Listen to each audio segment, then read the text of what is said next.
So, I'm going to talk to you about some things I've learned in my journey. Most from experience, some of them I heard in passing, many of them I'm still practicing, but all of them I do believe are true. Life is not easy. It is not. Don't try to make it that way. Life's not fair. It never was. It isn't now, and it won't ever be. Do not fall into the trap, the entitlement trap, of feeling like you're a victim. Joy is the feeling that we have from doing what we are fashioned to do, no matter the outcome. And I say, if happiness is what you're after, then you're going to be let down frequently, and you're going to be unhappy much of your time. Joy, though, joy is a different thing. It's something else. Joy is not a choice. It's not a response to some result. See, joy is always in process. It's under construction. It is in constant approach, alive and well in the doing of what we're fashioned to do and enjoying it. Define success for yourself. Whatever your answer is, don't choose anything that will jeopardize your soul. Prioritize who you are, who you want to be, and don't spend time with anything that antagonizes your character.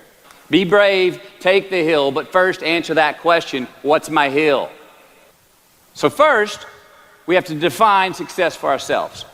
And then, we have to put in the work to maintain it. Take that daily tally. Tend our garden. Keep the things that are important to us in good shape.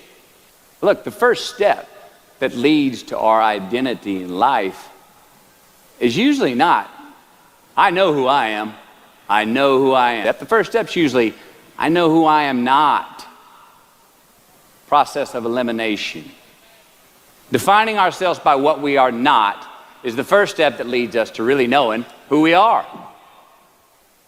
Well, those people, those places, those things, stop giving them your time and energy. Just don't go there. I mean, put them down.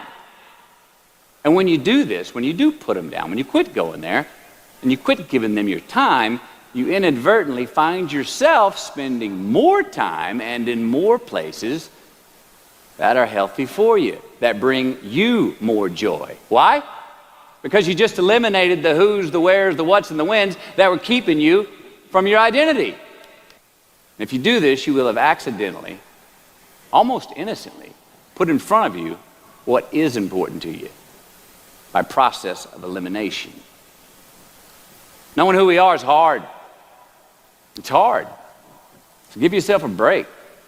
Eliminate who you are not first, and you're going to find yourself where you need to be. And since we are the architects of our own lives, let's study the habits, the practices, the routines that we have that lead to and feed our success, our joy, our honest pain, our laughter, our earned tears. Let's dissect that and give thanks for those things. And when we do that, guess what happens? We get better at them, and we have more to dissect.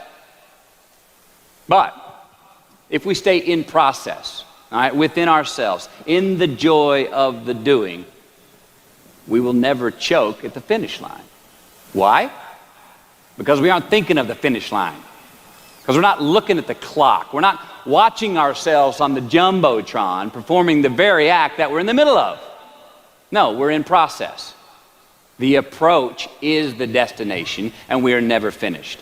We're going to make mistakes. You got to own them. Then you got to make amends. And then you got to move on. Guilt and regret kills many a man before their time. So turn the page, get off the ride. You are the author of the book of your life.